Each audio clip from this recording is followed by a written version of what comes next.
ఆ, నమస్కారం. రాఘవాచారి గారి ట్రస్ట్ తరపున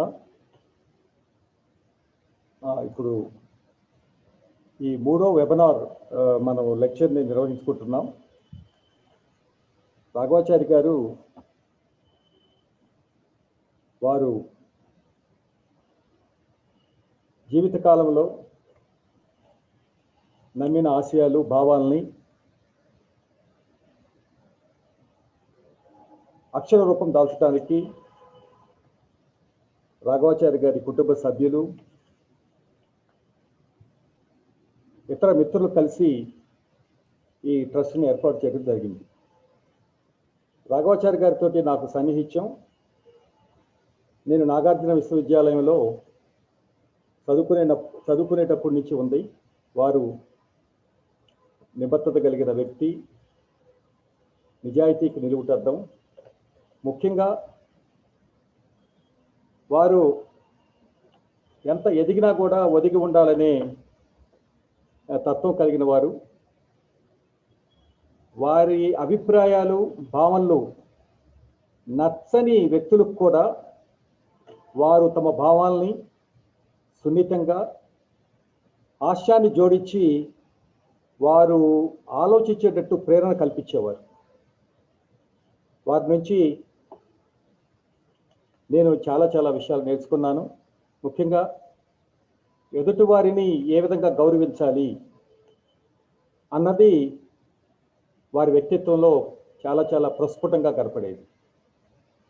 రాఘవాచారి గారు జీవించిన కాలంలో వారు ప్రజాస్వామ్య విలువల కోసం, అదేవిధంగా మీడియా స్వేచ్ఛ, ఒక జర్నలిస్ట్ అనే వారు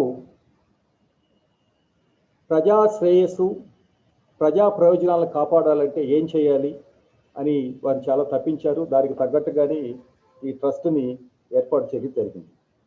నేడు మనం చర్చించుకోబోయే అంశం ప్రజాస్వామ్యానికి ముప్పు. ఈ అంశం చూడంగానే మనకి తప్పనిసరిగా మరి ఒక ఆలోచన రేకెత్తిస్తుంది. అసలు ప్రజాస్వామ్యానికి ముప్పు భారతదేశంలో ఉందా? ఉంటే ఏ విధంగా ఉంది? ఈ రోజున మనం నిత్యం చూస్తూ ఉన్నాం. రాజ్యాంగాన్ని పరిరక్షిస్తామని, రాజ్యాంగ విలువల్ని కాపాడుతామని ఎవరైతే ప్రమాణం చేసి గద్దెనెక్కారో వారే నిత్యం రాజ్యాంగాన్ని ఉల్లంఘిస్తున్నారు. ముఖ్యంగా రాజ్యాంగం అనేది సుపరిపాలనకు ఒక దిక్చూచి.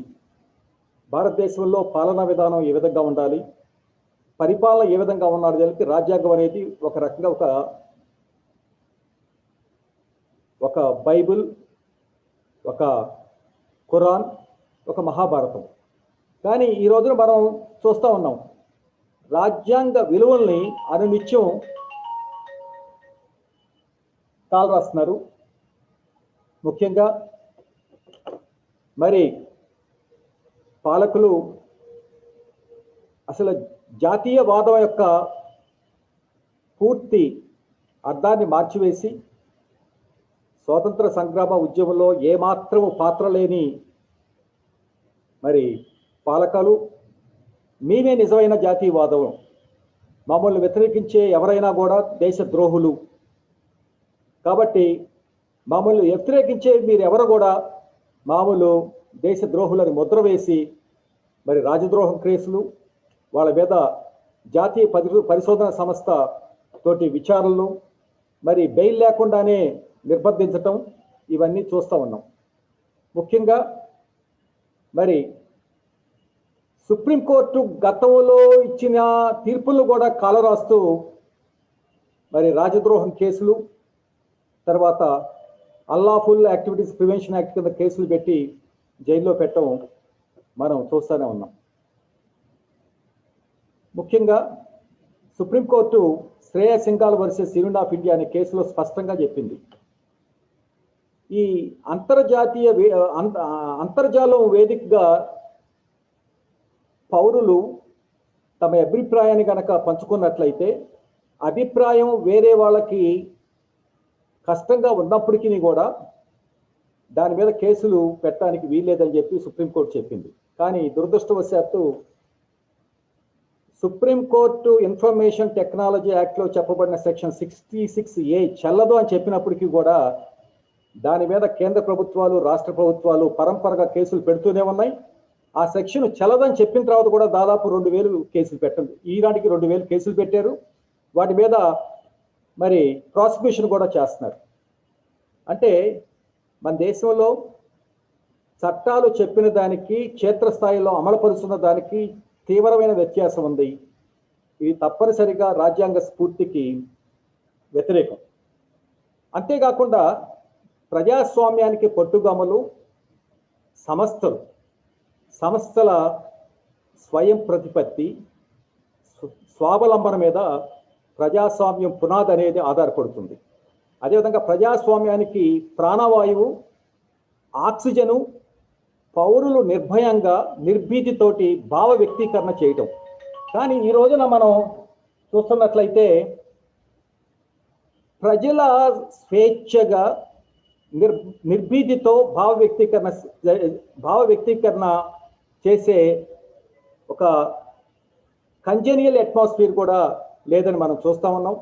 ముఖ్యంగా సంస్థల యొక్క స్వయం ప్రతిపత్తి స్వావలంబన అనేది పూర్తిగా నానాటికి హరించబడుతుంది. ముఖ్యంగా ఈ సంస్థలు నిర్వహించే వ్యక్తుల యొక్క నిజాయితీ నిష్కలంకత మీద ఆ సంస్థల పనితీరు ఆధారపడుతుంది. కానీ ఈరోజు మనం చూస్తా ఉన్నాం, సంస్థల యొక్క వ్యక్తులు సంస్థలకి నిబద్ధత ఉండలేదు. సంస్థలను నడిపే వ్యక్తులు, అది సిబిఐ కావచ్చు, ఈడీ కావచ్చు, ఎలక్షన్ కమిషన్ కావచ్చు, విజిలెన్స్ కమిషన్ కావచ్చు, ఏదైనా కావచ్చు, ఈ సంస్థల్ని నిర్వహించే వ్యక్తులు పాలకులకి మద్దతుగా ఉంటే సరిపోతుంది, సంస్థకు మద్దతుగా ఉండక్కర్లేదు అనే ఒక భావన కూడా చాలా ప్రగాఢంగా వచ్చింది. ఇది ప్రజాస్వామ్యానికి తీవ్ర విఘాతం కల్పిస్తున్నట్లో ఏమాత్రం అతిశయోక్తి కాదు.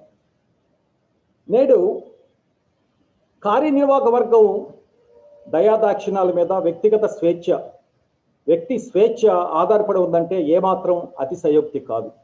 ముఖ్యంగా కార్యనిర్వాహక వర్గం యొక్క అధికారాలు విస్తృతంగా పెరిగిపోతున్నాయి. దీని మీద మనం గనక గమనించినట్లయితే మన రాజ్యాంగంలో స్పష్టంగా చెప్పారు. మన రాజ్యాంగం పార్లమెంటుకి సార్వభౌమాధికారం అనేది పాక్షికంగానే ఉంది. కాబట్టి నిజమైన సార్వభౌమాధికారం ప్రజల దగ్గరే ఉంది. ప్రజలే నిజమైన సార్వభౌమాధికారులు అని చెబుతూ రాజ్యాంగము పౌరులకి వ్యక్తిగత స్వేచ్ఛ, అదేవిధంగా కొన్ని స్వాతంత్రాలు కల్పించడం జరిగింది. ఈ కార్యనిర్వాహక వర్గం నుంచి ఈ స్వేచ్ఛల మీద కనుక ఎటువంటి ఆటంకం వచ్చినా న్యాయ వ్యవస్థ, ముఖ్యంగా కాన్స్టిట్యూషనల్ కోర్ట్స్ అయినటువంటి సుప్రీంకోర్టు, హైకోర్టు వాటిని పరిరక్షించాలని చెప్పాం. నేడు మనం గనక చూస్తున్నట్లయితే కోర్టుల యొక్క పరిస్థితి కూడా చాలా ప్రశ్నార్థకంగా తయారైంది. ముఖ్యంగా మనం ఈ 3-4 సంవత్సరాల నుంచి కనుక చూస్తున్నట్లయితే సుప్రీంకోర్టు ముఖ్యంగా మరి కొన్ని కీలక అంశాలని, అది సిటిజన్షిప్ అమెండ్మెంట్ కావచ్చు, ఎలక్టోరల్ బాండ్స్ కావచ్చు, లేదా అధికరణ 370 రద్దు కావచ్చు, అదేవిధంగా రామజన్మభూమి బాబ్రీ మసీదు అంశాల్లో సుప్రీంకోర్టు యొక్క పాత్ర చాలా చాలా ప్రశ్నార్థకంగా తయారైంది. మరి ఇవన్నీ కూడా కీలకమైన అంశాలు. ఈ అంశాలన్నీ కూడా భారతదేశంలో ప్రజాస్వామ్యానికి సంబంధించి చాలా చాలా దగ్గర సంబంధం ఉన్న అంశాలు.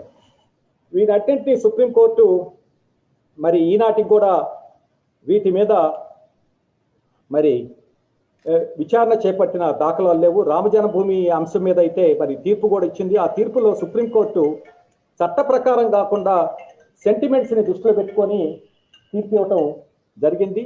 ఇది చాలా దురదృష్టకరమైన అంశం. ముఖ్యంగా మనం ఈ రోజున ప్రజాస్వామ్య ప్రక్రియ భారతదేశంలో ఏ విధంగా ఉందని కనుక చూస్తే మరి ముఖ్యంగా ఎలక్టోరల్ బాండ్స్ ఎవరు మరి ఏ పార్టీకి ఎవరు డొనేషన్ ఇచ్చారు, ఎంత ఇచ్చారు అనేది కూడా గోప్యంగా ఉంచొచ్చు.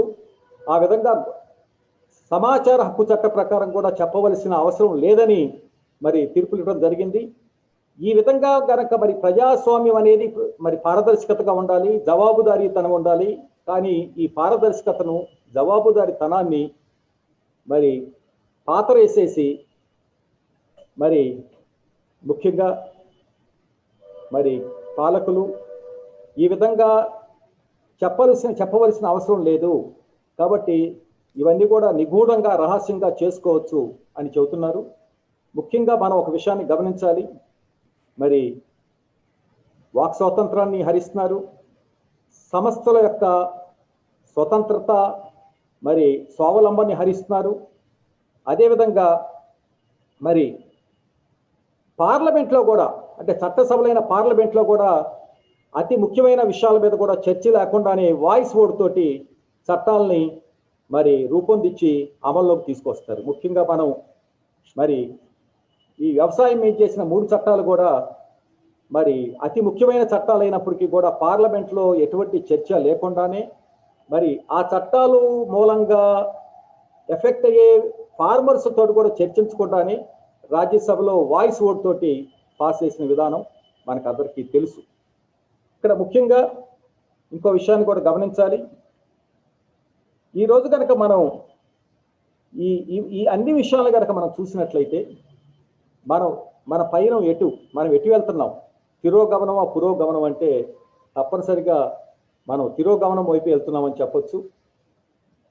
మనకి గతంలో అయితే న్యాయ వ్యవస్థ తప్పనిసరిగా ప్రజల యొక్క స్వేచ్ఛకి, స్వాతంత్రాలకి, ప్రజాస్వామ్య మనుగడకు విఘాతం కనుక కలిగితే న్యాయ వ్యవస్థ జోక్యం చేసుకుంటుంది.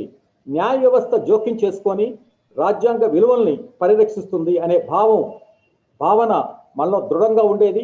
కానీ నేడు అది కూడా కరుమైపోతుంది. దయచేసి గమనించాలి. ముఖ్యంగా సుప్రీంకోర్టు ఇటీవల ఇచ్చిన తీర్పులు కనుక చూసినట్లయితే, ముఖ్యంగా Anuradha Bhasin versus Union of India కేసులో సుప్రీంకోర్టు తన తీర్పులో కొంత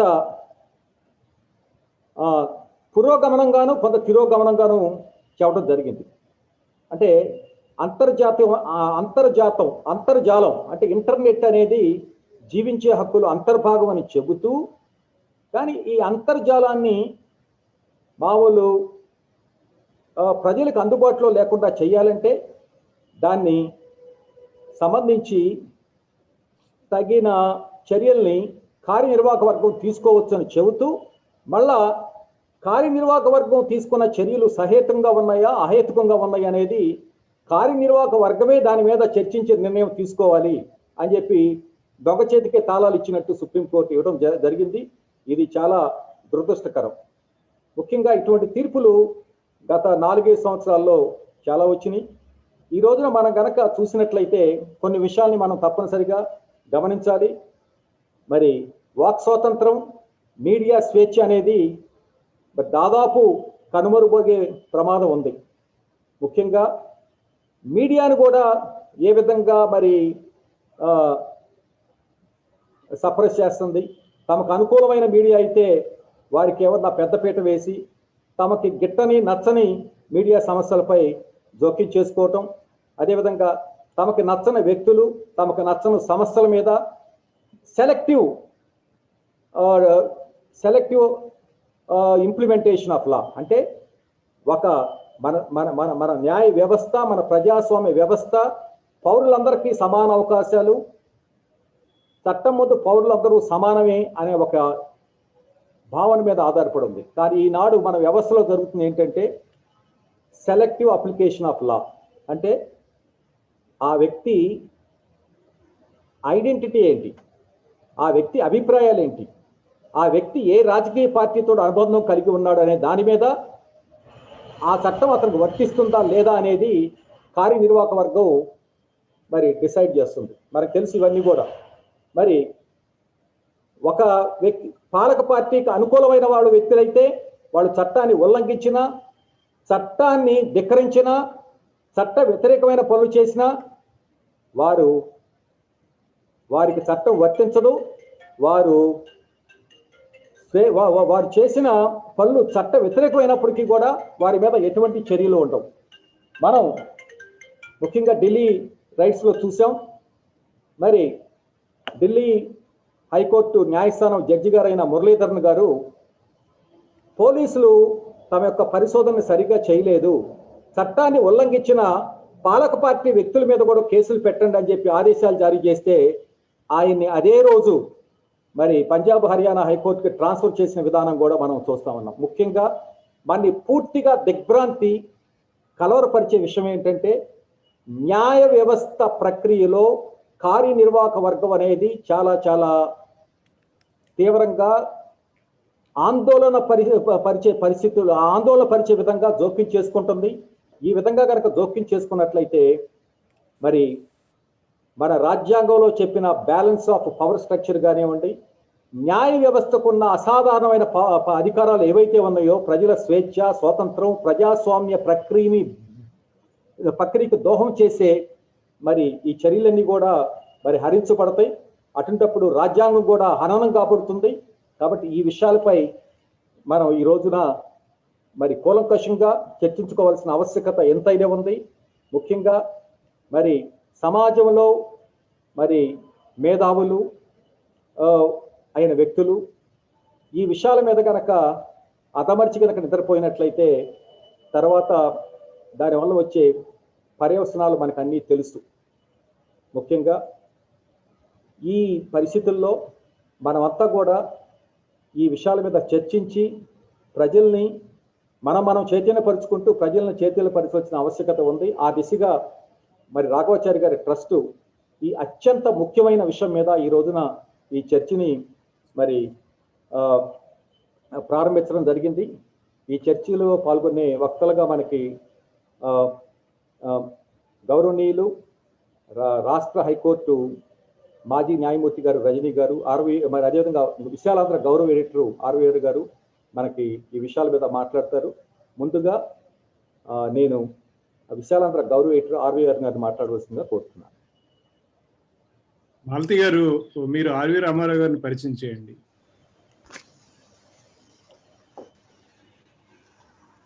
హలో, రామారావు గారినండి ముందుగా? అవునండి.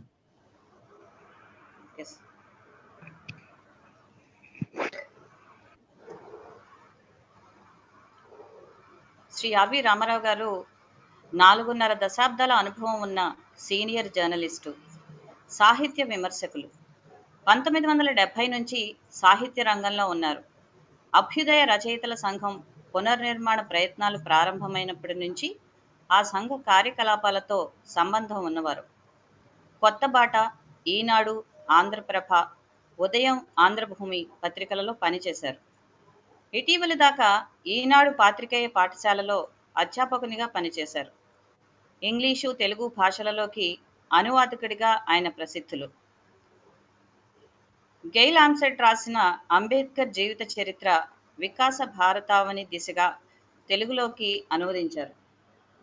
అమిత్ బాధురి రాసిన డెవలప్మెంట్ విత్ డిగ్నిటీ 1931 నాటి కాన్పూర్ మత కలహాల విచారణా సంఘం నివేదిక communal problem, doctor C M Bhargava Chandana Chakravarti రచన angels, devils and science, Bhagat Singh రాసిన why I became an atheist, Indumati Kelkar రచన రామ్ మనోహర్ లోహియా, సునందా సేన్ రాసిన గ్లోబలైజేషన్ అండ్ డెవలప్మెంట్, 1857 ప్రథమ స్వాతంత్ర సంగ్రామంపై పిసి జోషి సంపాదకత్వంలో వెలువడిన వ్యాస సంకలనం మొదలైనవి నేషనల్ బుక్ ట్రస్ట్ కోసం తెలుగులోకి అనువదించారు.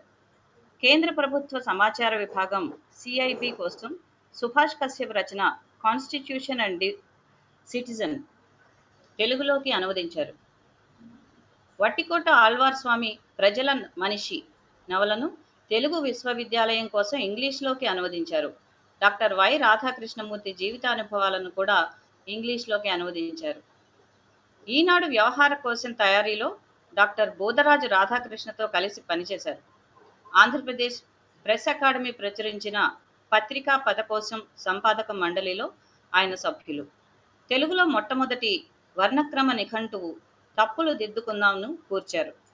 తెలుగు సాహిత్యకారులను ఇంగ్లీష్ పాఠకులకు పరిచయం చేయడానికి డక్కన్ క్రానికల్, సటాహక్.కామ్లలో అనేక వ్యాసాలు రాశారు. వివిధ పత్రికలు, వెబ్సైట్ల కోసం వందలాది వ్యాసాలు రాశారు. ఇంగ్లీషు, తెలుగు, హిందీ భాషలు బాగా తెలిసినవారు. ఉర్దూలో తగుమాత్రం ప్రవేశం ఉంది. ఆంధ్రభూమి దినపత్రికలో నేటి కథ శీర్షికతో ప్రతిరోజు ఒక కథ ప్రచురించి కొత్త ఒరవడి దిద్దారు. ఆంధ్రభూమి, ఆంధ్రప్రభ పత్రికలకు 18 సంవత్సరాల పైగా సంపాదకీయాలు రాశారు. రాజకీయ, సామాజిక అంశాలను సాహిత్యంతో మేళవించి ఆదివారం సంపాదకీయాలు రాయడం ఆయన ప్రత్యేకత. ప్రస్తుతం తెలంగాణ అభ్యుదయ రచయితల సంఘం అధ్యక్షులుగా ఉన్నారు. అఖిల భారత అభ్యుదయ రచయితల సంఘం జాతీయ కమిటీ సభ్యులు.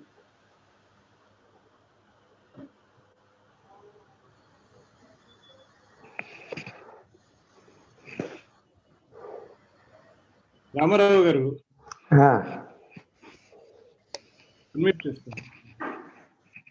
అన్మ్యూట్ లోనే ఉన్నా. ఓకే, స్పాట్లైట్ చేశాను మిమ్మల్ని. ఓకే, హలో హలో వినిపిస్తుందండి, బాగా వినిపిస్తుంది. మాట్లాడచ్చా? మాట్లాడచ్చు. ఓకే, రేపు గణతంత్ర దినోత్సవం జరగవలసిన నేపథ్యంలో మనం మాట్లాడుకుంటున్నాం. సాధారణంగా నియంతలు ఎవరికి ప్రజాస్వామ్యం మీద నమ్మకం ఉండదు. ఇప్పుడు మనం అదే పరిస్థితిలో ఉన్నాం. ఈ గణతంత్ర దినోత్సవం రోజున ఢిల్లీలో ప్రతి ఏటా అధికారికంగా నిర్వహించే ఉత్సవాలతో పాటు రైతుల శక్తి ప్రదర్శనకు ట్రాక్టర్ల కవాతు జరగబోతోంది. మొదటిది రాజ్యాధికార శక్తికి ప్రతీక. ప్రభుత్వం నిర్వహించే ఉత్సవాలకు కేంద్రం ఢిల్లీలోని రాజ్పథ్. రైతుల ట్రాక్టర్ ర్యాలీ ఢిల్లీ పొలిమేరలకే పరిమితమైన దాన్ని జనపథ్ ర్యాలీ అనొచ్చు. 71వ గణతంత్ర దినోత్సవం రోజున జరుగుతున్న ట్రాక్టర్ల ర్యాలీ జనశక్తికి నిదర్శనం. రైతుల కవాతు రాజ్యాధికారంపై అవిశ్వాసానికి పరాకాష్ఠ. గణతంత్ర వ్యవస్థకు విఘాతం కలిగించడాన్ని నిరసిస్తూ రైతులు ఈ కవాతుకు సిద్ధమయ్యారు. అంత మాత్రం చేత ఇది కేవలం రైతుల ఆగ్రహం మాత్రమే కాదు, స్వాతంత్ర ఫలితాల పరిరక్షణకు జనం నడుం కట్టిన సందర్భం ఇది. స్వాతంత్ర ఉద్యమంలో పాల్గొన్న సామాన్య ప్రజలకు, ఆ పోరాటానికి ప్రధాన నాయకుడైన మహాత్మా గాంధీతో పాటు ఇంకా అనేక రాజకీయ సిద్ధాంతాలకు కట్టుబడి ఉన్న నేతలకు స్వతంత్ర భారతం ఎలా ఉండాలి అన్న స్పష్టమైన అవగాహన ఉండేది. హిందుస్థాన్ ఇక్కడ పుట్టి పెరిగిన వారందరిది. అది పార్సీలది, ఇజ్రాయిలది, భారత క్రైస్తవులది, ముస్లింలది, ఇంకా ఇతర హిందూయేతరులది కూడా.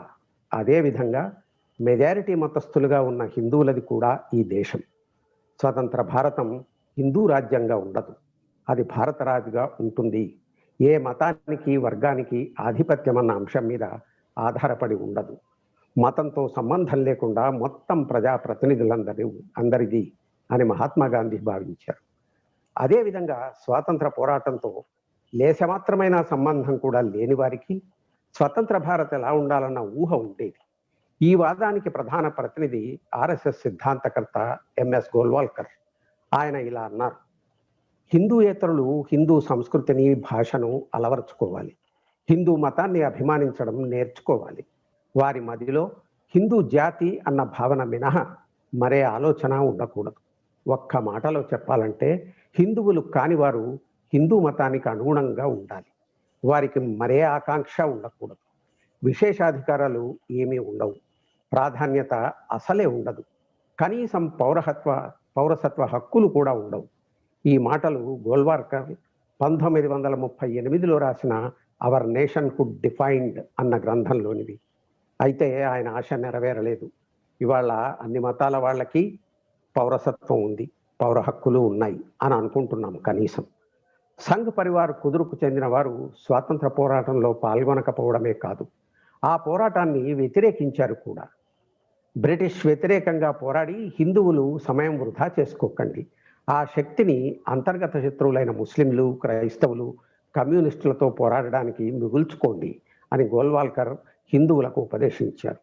స్వాతంత్ర పోరాటంలో భాగస్వాములైన వారి అభిప్రాయాలకు, ఆ పోరాటంతో ఎలాంటి సంబంధము లేని వారి వాదనలకు మధ్య ఉన్న తేడాలోనే మన ప్రజాస్వామ్య వ్యవస్థ నానాటికి బలహీనపడడానికి కారణాలను అన్వేషించాలి.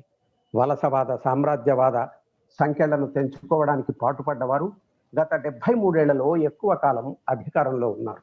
ఆ ఊసే లేని వారు కాంగ్రెస్ను నిందించి సంతృప్తి పడతారు. కానీ సంఘ్ పరివార్ కుదురుకు చెందిన వారు సంకీర్ణ ప్రభుత్వాలలోనో భాగస్వాములుగా ఉన్నారు, లేదా తమ సొంత బలం మీదో 15 ఏళ్ల పైగానే అధికారంలో ఉన్నారు. అయినా నిందంతా కాంగ్రెస్ మీదే మోపడానికి సంఘ్ పరివార్ అలవాటు పడిపోయింది.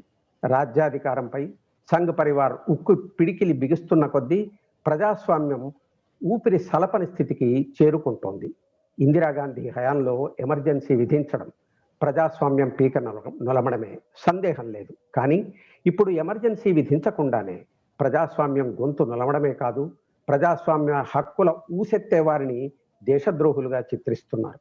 ఇందులో భాగంగా అటల్ బిహారీ వాజ్పేయి నాయకత్వంలోని ఎన్డీఏ ప్రభుత్వం హిందుత్వను రుద్దడానికి నర్మగర్భంగా ప్రయత్నిస్తే మోదీ సర్కారు బాహాటంగానే ప్రజాస్వామ్యంపై దాడి చేస్తోంది. ఈ లక్ష్య సాధన దిశగా మోదీ సర్కారు అనేక మార్గాలను అనుసరిస్తోంది. పౌర హక్కులను కాలరాయడంతో ఆగకుండా పౌర హక్కుల సంఘాల అస్తిత్వాన్నే దెబ్బతీస్తోంది.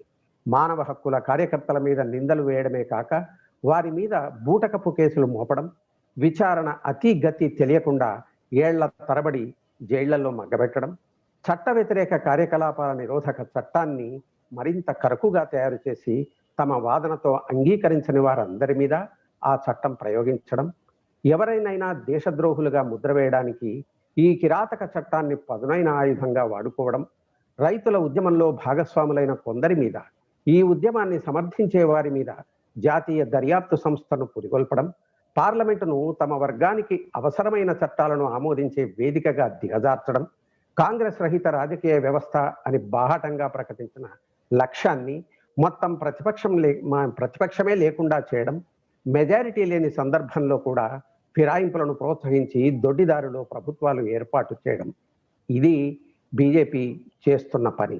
విశ్వవిద్యాలయాలను అపఖ్యాతి పాలు చేస్తున్నారు. గో సంరక్షణ పేర మూక హత్యలను ప్రోత్సహించడం మొదలైనవన్నీ ప్రజాస్వామ్యాన్ని అంతమొందించడానికి ఎక్కుపెట్టిన అస్త్రాలే. ముస్లింలు భయంగా బతకవలసిన దుస్థితిలో ఉన్నారు. తమ తరఫున చట్టసభలకు ముస్లిం అభ్యర్థులను పోటీ చేయించడమే బీజేపీ మానుకుంది. బీజేపీలో ముందు నుంచి ఉన్న ముస్లిం నేతలు మాత్రం ఉత్సవ విగ్రహాలుగా మిగిలిపోయారు. అటల్ బిహారీ వాజ్పేయి నాయకత్వంలోని ఎన్డీఏ సర్కారుకు మోదీ ప్రభుత్వానికి మౌలికమైన తేడా ఉంది. వాజ్పేయి ప్రభుత్వము సంకీర్ణమే, సంపూర్ణ మెజారిటీ ఎన్నడూ లేదు. ప్రభుత్వాన్ని నిలబెట్టుకోవడం కోసం వాజ్పేయి అనేక అంశాల్లో రాజీ పడాల్సి వచ్చింది. వివాదాస్పద అంశాలను అటకెక్కించవలసి వచ్చింది. అయినా సంఘ్ పరివార్ నుంచి ఎదిగి వచ్చిన వాడే అయినప్పటికీ ఎంతో కొంత ఉదార భావాలు, రాజకీయ సంస్కారం ఉన్నవాడు. మోదీకి ఆ బాదరబందీ లేదు. సంపూర్ణమైన మెజారిటీ ఉండడం మోదీ దుస్సాహసాలకు అదనపు శక్తిని సమకూర్చింది. మోదీ నాయకత్వంలోని ప్రభుత్వం పేరుకే ఎన్డీఏ ప్రభుత్వం, పెత్తనమంతా కేవలం బీజేపీదే, ఆ వెనకాల ఉన్న ఆర్ఎస్ఎస్దే. ఆ మాటకొస్తే 1.5 మనుషుల అధికార ప్రదర్శనే. నేను సకల విషయాలు ప్రస్తావించలేను. అధ్యక్షుల వారు బోలెడు విషయాలు చెప్పారు. నా తర్వాత న్యాయమూర్తి రజనీ గారు మాట్లాడాల్సి ఉంది కాబట్టి ఒక్క 3-4 అంశాలు మాత్రం క్లుప్తంగా తడుముతాను. నాకు జీవహింసలో విశ్వాసం లేదు. మానవ హక్కుల విధ్వంసం, మన చేతిలో లేని కరోనా ఒక పక్క విలయం సృష్టిస్తే మోదీ సర్కారు అధికారంలోకి వచ్చినప్పటి నుంచే పనిగట్టుకొని మరో విధ్వంసానికి శ్రీకారం చుట్టింది. పౌర హక్కుల సంఘాలను ఆమోదయోగ్యం కాకుండా చేయడం మోదీ సర్కారు ప్రయత్నపూర్వకంగా చేసిన కుట్రే. స్వేచ్ఛను కాపాడుకోవడానికి నిరంతర నిఘా అవసరం అన్న మాటను నిరుపయోగంగా తయారు చేయడంలో మోదీ సర్కారు సఫలమైంది. ఈ మాటను ఎవరన్నారు అన్న విషయం పక్కన పెడితే 19వ శతాబ్దంలో ఈ మాట బాగా ప్రచారంలోకి వచ్చింది. ఇది జనం మనస్సుల్లో జీర్ణించుకుపోయింది. ఈ మాట ఎవరన్నప్పటికీ పౌర హక్కుల లేదా మానవ హక్కుల సంఘాలు చరిత్రాత్మక పాత్ర నిర్వహించాయి. వివిధ దేశాల్లో స్వాతంత్రం కోసం పోరాడి ప్రాణాలు అర్పించిన వారు సాధించి పెట్టిన హక్కుల సంరక్షణకు పౌర హక్కుల సంఘాలు చేసిన కృషి అసామాన్యమైంది. సరిగ్గా ఈ పౌర హక్కుల సంఘాల మీదే మోదీ సర్కారు తన అస్త్రాలను గురిపెట్టింది. అంతిమంగా ఈ సంఘాలకు తావు లేకుండా చేస్తోంది. పౌర హక్కుల ఉద్యమానికి సుదీర్ఘమైన చరిత్రే. అమెరికా పౌర హక్కుల సంఘానికి 100 సంవత్సరాల చరిత్ర ఉంది. దీనిని జాతి స్వేచ్ఛ సంరక్షకురాలు అని అమెరికన్లు సగర్వంగా చెప్పుకుంటారు. మన దేశంలో పండిత్ నెహ్రూ 1936 నుంచే పౌర హక్కుల కోసం పాటుపడ్డారు. విస్తృతమైన పౌర హక్కుల సంఘం ఆవశ్యకత గురించి ఆయన రాజకీయ నాయకులకు, మేధావులకు ఉత్తరాలు రాశారు. పర్యవసానంగా 1936 ఆగస్టు 24న భారత పౌర హక్కుల సంఘం అవతరించింది. వెంటనే కోల్కతా, ముంబై, మద్రాసు ప్రెసిడెన్సీలతో పాటు పంజాబ్లో ఈ సంఘం శాఖలు ఏర్పడ్డాయి. ఈ సంఘానికి రవీంద్రనాథ్ ఠాగూర్ మొదటి గౌరవాధ్యక్షులు. సరోజినీ నాయుడు కార్యనిర్వాహక అధ్యక్షురాలు. రామ్ మనోహర్ లోహియా, మామిడిపూడి వెంకటరంగయ్య, సురవరం ప్రతాపరెడ్డి, సర్వదేవభట్ల రామనాథం పౌర హక్కుల గురించి చైతన్యం పెంపొందించడానికి కృషి చేశారు. కరపత్రాలు, వ్యాసాలు రాశారు. తెలంగాణ ప్రాంతంలో ఆర్య సమాజం కూడా పౌర హక్కుల పరిరక్షణకు కృషి చేసింది. రెండవ దశలో 1960, 1970లో పౌర హక్కుల ఉద్యమం బలపడింది. 1972లో బెంగాల్ ప్రజాస్వామ్య హక్కుల పరిరక్షణ సంఘం ఏర్పడింది. 1974లో ఆంధ్రప్రదేశ్ పౌర హక్కుల సంఘం ఏపీసీఎల్సీ ఏర్పడింది. విచిత్రంగా ఈ నేపథ్యంలోనే ఒకవైపు మానవ హక్కుల ఉద్యమం విస్తరిస్తూ ఉండగా 1975లో ఇందిరాగాంధీ ఎమర్జెన్సీ విధించారు. అంటే రాజ్యాధికారం చెలాయించేవారు నగ్నంగా ప్రజల హక్కులను హరించడం మొదలైంది. అయినా ఇందిరాగాంధీకి ఓ విశిష్టత ఉంది. ప్రపంచ చరిత్రలో ఏ నియంత తనంత తాను నియంతృత్వాన్ని వదులుకోలేదు. ఇందిరాగాంధీ మాత్రమే తాను విధించిన ఎమర్జెన్సీని తొలగించి నియంతృత్వానికి తెరదించారు. ఎమర్జెన్సీ వ్యతిరేక పోరాట నేపథ్యంలోనే people's union of civil and democratic rights సంస్థ ఏర్పడింది.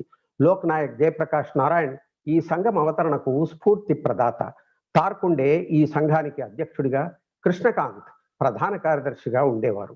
జనతా పార్టీ అధికారంలోకి వచ్చిన తర్వాత ఈ సంఘం కార్యకలాపాలు మందగించాయి. తర్వాత 1981లో People's Union for Democratic Rights అస్తిత్వంలోకి వచ్చింది.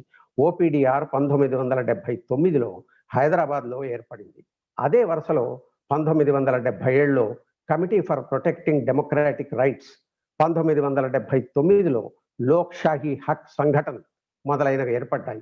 తార్కుండే, న్యాయమూర్తి రాజేంద్ర సచార్, కేజీ కన్నబీరన్, అరుణ్ షౌరి, రజనీ కొఠారి మొదలైన వారు People's Union for Civil Liberties అవతరణలో కీలక పాత్ర పోషించారు. గత 4-5 దశాబ్దాలుగా ఈ సంఘాలు సామాజిక రాజకీయ ప్రక్రియలో క్రియాశీల పాత్ర పోషించాయి. పోలీసు నిర్బంధంలో మరణాలు, బూటకపు ఎన్కౌంటర్లు, కిరాతక చట్టాలు, రైతుల హక్కుల పరిరక్షణలో ఈ సంఘాలు ముందడుగు వేశాయి. ఈ సంఘాల కృషి న్యాయ వ్యవస్థ వెలువరించే తీర్పులను కూడా ప్రభావితం చేసింది. రాజ్య వ్యవస్థ పౌర హక్కులను పరిగణించే తీరు మారింది. 1996లో డికే బసుకు పశ్చిమ బెంగాల్ ప్రభుత్వానికి మధ్య కేసులో న్యాయస్థానం పోలీసులు అరెస్టు చేయడానికి, నిర్బంధించడానికి మార్గదర్శక సూత్రాలు జారీ చేసింది. ప్రభుత్వం ప్రజల హక్కులను అణిచివేయడం ఒక సమస్య అయితే, ప్రజా హక్కుల కోసం పోరాడుతున్న పక్షాలు కూడా మానవ హక్కులను కాలరాసే పరిస్థితి ఎదురైంది. ఈ ధోరణికి వ్యతిరేకంగానే డాక్టర్ కె బాలగోపాల్ ఏపీసీఎల్సీ నుంచి బయటకు వచ్చి నక్సలైట్ల అర్ధరహిత హింసాకాండను తూర్పారబట్టి మానవ హక్కుల వేదికను ఏర్పాటు చేయవలసి వచ్చింది. పౌర హక్కుల సంఘాలు ఇంకోవైపు మెజారిటీవాద ధోరణులను వ్యతిరేకించి మైనారిటీ హక్కుల కోసం పోరాడాయి. దళితులు, ఆదివాసుల హక్కుల పరిరక్షణకు ఉద్యమించాయి. దాదాపు ప్రతి రాష్ట్రంలోనూ ఏదో ఒక పేరుతో పౌర హక్కుల సంఘాలు ఉండనే ఉన్నాయి. పౌర హక్కులకు భంగం కలిగించడం బీజేపీకి మాత్రమే పరిమితమైన వ్యవహారం కాదు. కాంగ్రెస్ అధికారంలో ఉన్నప్పుడు అనేక చోట్ల, ముఖ్యంగా ఛత్తీస్గఢ్లో 2 పార్టీలు ఇదే పని చేశాయి. ఉదాహరణకు పియుసిఎల్ నాయకుడు, పిల్లల వైద్య నిపుణుడిగా అంతర్జాతీయ ఖ్యాతిని ఆర్జించిన డాక్టర్ బినాయక్ సేన్ మీద దేశద్రోహ ఆరోపణలు మోపి 2007 నుంచి 2011 దాకా నిర్బంధంలో ఉంచడంలో బీజేపీ పాత్ర ఎంత ఉందో కాంగ్రెస్ దురాగతము అంతే ఉంది. అప్పుడు ఛత్తీస్గఢ్లో బీజేపీ అధికారంలో ఉంటే కాంగ్రెస్ కేంద్రంలో అధికారంలో ఉంది. ఆయన మీద విచారణ, కారాగార శిక్ష కూడా ఖరారైపోయాయి. అంతర్జాతీయ స్థాయిలో ఒత్తిడి వస్తే తప్ప ఆయన విడుదల కాలేదు. మావోయిస్టు సమస్యను ఎదుర్కొనే వ్యూహం రూపొందించడానికి శాసనసభ రహస్య సమావేశం నిర్వహించిన ఘనత కూడా ఒక్క ఛత్తీస్గఢ్కే దక్కుతుంది. మరి ఏ రాష్ట్రంలోనూ శాసనసభ లేదా పార్లమెంటు సమావేశాలు మన దేశ చరిత్రలో మరెప్పుడూ జరగలేదు, ఈ ఒక్క సందర్భంలో మినహా. భీమా కోరేగాం కేసులో అనేక మంది పౌర హక్కుల సంఘాల నాయకులను, న్యాయవాదులను, కవులను, రచయితలను, మేధావులను ఇరికించడమే ప్రభుత్వం అడ్డగోలుగా వ్యవహరించడానికి ప్రబల నిదర్శనం. మోదీ నాయకత్వంలో బీజేపీ అధికారంలోకి రావడంతో ప్రజాస్వామ్య హక్కులను పరిరక్షించే వ్యక్తులు, సంస్థల మీద కనీ విని ఎరగని రీతిలో దాడి జరుగుతోంది. ప్రభుత్వాన్ని నిలదీసే వారందరినీ దేశద్రోహులు, జాతి వ్యతిరేకులు అని ముద్ర వేస్తున్నారు. ఆర్ఎస్ఎస్, బీజేపీ నిరంకుశ విధానాలను ప్రశ్నించే వారెవరైనా ఇప్పుడు సునాయాసంగా దేశద్రోహుల కింద జమకట్టేస్తున్నారు. ఆవు చేలో మేస్తే దూడ గట్టున మేస్తుందా అన్న నానుడికి అనుగుణంగా బీజేపీ మంత్రులు, ఇతర నాయకులు పౌర హక్కులను, ప్రజాస్వామ్య హక్కులను అంతగా పట్టించుకోనవసరం లేదని సాయుధ దళాలకు, పోలీసులకు చేయవలసిన పనేమిటో ఉపదేశిస్తూనే ఉన్నారు. ఆ హక్కుల సంగతి మేం చూసుకుంటాం అని భరోసా ఇస్తున్నారు. పౌర హక్కుల సంఘాలు వాస్తవానికి నిషేధిత పార్టీల సంస్థల అనుబంధ సంఘాలేనన్న ప్రచారము మోదీ హయాంలో ఉధృతంగా సాగుతోంది. ప్రజాస్వామ్య వ్యవస్థకు కాపలాదారుగా ఉండవలసిన మీడియాలో అధిక భాగం సంఘ్ పరివార్ నిరంకుశ ధోరణికి వంత పాడడం మరో వైపరీత్యం. ఎమర్జెన్సీలో ఇందిరాగాంధీ నియంతృత్వాన్ని ఎదిరించడంలో కీలక పాత్ర పోషించిన మీడియా ప్రస్తుతం గోదీ మీడియాగా మారిపోయింది. జాతీయ దర్యాప్తు సంస్థకు ఉన్న విపరీతమైన అధికారాలను దేశవ్యాప్తంగా ప్రజాస్వామ్య హక్కులను కాలరాయడానికి ఉపయోగిస్తున్నారు. యూపీఏపీ చట్టం 1967లోనే వచ్చింది. అనేక సందర్భాలలో సవరణలు జరిగాయి. 2019లో బీజేపీ ప్రభుత్వం మళ్లీ సవరించింది. దీనిని తీవ్రవాద కార్యకలాపాలను నిరోధించడానికి, ఎదుర్కోవడానికి వినియోగించాలి అని ఆ చట్టం ప్రస్తావనలో స్పష్టంగా ఉన్నప్పటికీ ఈ ప్రభుత్వం పౌర హక్కులను హరించడానికి వినియోగిస్తోంది. ఆంధ్రప్రదేశ్లోనే హెచ్ఆర్ఎఫ్ సమన్వయకర్త విఎస్ కృష్ణ, ఉపాధ్యక్షురాలు కె జయశ్రీ, ఏపీసీఎల్సీ ప్రధాన కార్యదర్శి చంద్రశేఖర్తో సహా మొత్తం 67 మంది మీద యూపీఏపీ కింద ఛార్జ్షీట్ దాఖలు చేశారు. రెండవ అంశము పార్లమెంటరీ సంప్రదాయాలకు తిలోదకాలివ్వడం. 2014 సార్వత్రిక ఎన్నికల్లో ఎన్నికై మొదటిసారి పార్లమెంట్లో ప్రవేశించేటప్పుడు నరేంద్ర మోదీ పార్లమెంటు మెట్లకు మొక్కిన దృశ్యం అందరికీ గుర్తే ఉంటుంది. కానీ మోదీ హయాం మొదలైనప్పటి నుంచి పార్లమెంటరీ సంప్రదాయాలకు తిలోదకాలివ్వడం పరిపాటైపోయింది. మోదీ గుజరాత్ ముఖ్యమంత్రిగా ఉన్నప్పుడు శాసనసభ సమావేశాలను ఏవగించుకునేవారు. వీలైనంత తక్కువ కాలం శాసనసభ సమావేశాలు జరిగేటట్టుగా చూసేవారు. ఆయన ఏలుబడిలో శాసనసభ సమావేశాలు జరిగిన రోజులు అతి తక్కువ. అనేక ప్రధానమైన చర్చలు జరుగుతున్నప్పుడు మోదీ పార్లమెంట్లో లేకపోవడం రహస్యమేమీ కాదు. గత 5 ఏళ్ల కాలంలో మోదీ హయాంలో 25% బిల్లులనే స్థాయి సంఘాలకు నివేదించారు. యూపీఏ హయాంలో 71% బిల్లులను స్థాయి సంఘాలకు నివేదించారు. గత 18 నెలల కాలంలో అయితే ఒక్క బిల్లును కూడా స్థాయి సంఘానికి పంపకపోవడం దిగ్భ్రాంతి కలిగించే విషయం. వ్యవసాయ చట్టాలు ఇంత వివాదాస్పదం కావడానికి ప్రభుత్వం ప్రదర్శించిన ఈ అహంకార పూరిత ధోరణే కారణం. ఈ వివాదాస్పద బిల్లులను ఆమోదించినప్పుడు రాజ్యసభలో ప్రభుత్వంతో పాటు సభాధ్యక్ష స్థానంలో ఉన్న హరివంశ్ వ్యవహరించిన తీరు నిర్ఘాంతపోయేటట్టు ఉంది. ఓటింగ్ జరగాలని ఎంత పట్టుబట్టినా వినిపించుకోలేదు. పార్లమెంటరీ స్థాయి సంఘాలను ఖాతరు చేయకపోవడం పార్లమెంటును లెక్క చేయకపోవడంతో సమానమే. మోదీ వ్యవహార సరళికి, వాజ్పేయి వ్యవహార సరళికి పోలిక లేనంత తేడా ఉంది.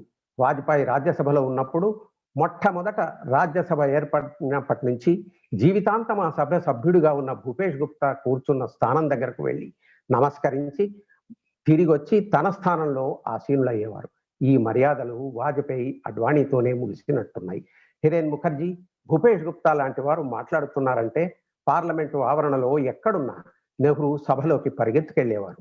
అంతెందుకు, ఇందిరాగాంధీ సైతం ఈ సంప్రదాయాన్ని పాటించారు. మోదీ గుజరాత్ ముఖ్యమంత్రిగా ఉన్నప్పుడు అతి తక్కువ రోజులు మాత్రమే శాసనసభ సమావేశాలను నిర్వహించడంతో పాటు ప్రధాని అయిన తర్వాత అదే తంతు అనుసరిస్తున్నారు. పార్లమెంటు ప్రతిపక్షాలకు చెందింది అన్న డాక్టర్ అంబేద్కర్ మాటలు కొంతమందికైనా గుర్తుండే ఉంటాయి. కానీ మోదీ హయాంలో పార్లమెంట్లో ప్రతిపక్షాలను సహించే వాతావరణమే లేదు. ద్రవ్య బిల్లులు కాని వాటిని ఆ పేరుతో చలామణి చేసే ప్రభుత్వం నుంచి ఇంతకన్నా ఏం ఆశించగలం? పార్లమెంటరీ పద్ధతులు, ప్రతిపక్షం అభిప్రాయం వ్యక్తం చేయడానికి, ప్రభుత్వం తన మాట నెగ్గించుకోవడానికి అని లోక్సభ మాజీ సెక్రటరీ జనరల్ పిడిటి ఆచారి వ్యాఖ్యానించారు. ప్రతిపక్షాల నోరు కుట్టేసే చోట ప్రజాస్వామ్యం ఎంతో కాలం మనుగడ సాగించలేదు. ముఖ్యమంత్రిగా ఉన్నప్పుడు మోదీ సహకారాత్మక ఫెడరల్ వ్యవస్థ కావాలనేవారు. కానీ ప్రధాని అయిన తర్వాత రాష్ట్రాల హక్కులనే కాదు, బాధ్యతలను లాగేస్తున్నారు. రాష్ట్రాల జాబితాలో ఉన్న వ్యవసాయ రంగానికి చెందిన 3 అంశాలపై చట్టాలు చేయడం, అవి వివాదాస్పదం కావడం కన్నా ఫెడరల్ విధానాలను తుంగలో తొక్కడానికి మరింత పెద్ద ఉదాహరణ ఎక్కడుంటుంది? అలాగే నిలువున సమాజాన్ని బీజేపీ చీల్చేసింది. సంఘ్ పరివార్ లక్ష్యాన్ని దృష్టిలో ఉంచుకొని చూస్తే మోదీ పాలన సమాజాన్ని నిట్ట నిలువున చీల్చడంలో సఫలమైనట్టే. అందుకే దేశంలో వైరుధ్యాలు సంక్షోభపూరితమైన ఘర్షణ వాతావరణాన్ని తలపిస్తున్నాయి. స్వాతంత్రం సాధించిన తర్వాత సమాజంలో ఇలాంటి చీలికలు ఎప్పుడూ లేవు. దేశ విభజన సమయంలో ఉన్న విద్వేషాలు ఇప్పుడు మళ్ళీ కనిపిస్తున్నాయి. మత ప్రాతిపదికన జన సమీకరణ కాదు, చీల్చడానికి జరుగుతున్న ప్రయత్నాలను గమనిస్తే మనం 21వ శతాబ్దంలోనే ఉన్నామా అన్న అనుమానం కలుగుతోంది. మధ్యయుగాలలో ఉన్నామని అనుభవం చెప్తోంది. లేకపోతే సాక్షాత్తు కేంద్ర మంత్రి ఒకరు సెక్యులర్ వాదులంటే అమ్మ అబ్బా ఎవరో తెలియని వారని ఎలా అనగలుగుతారు?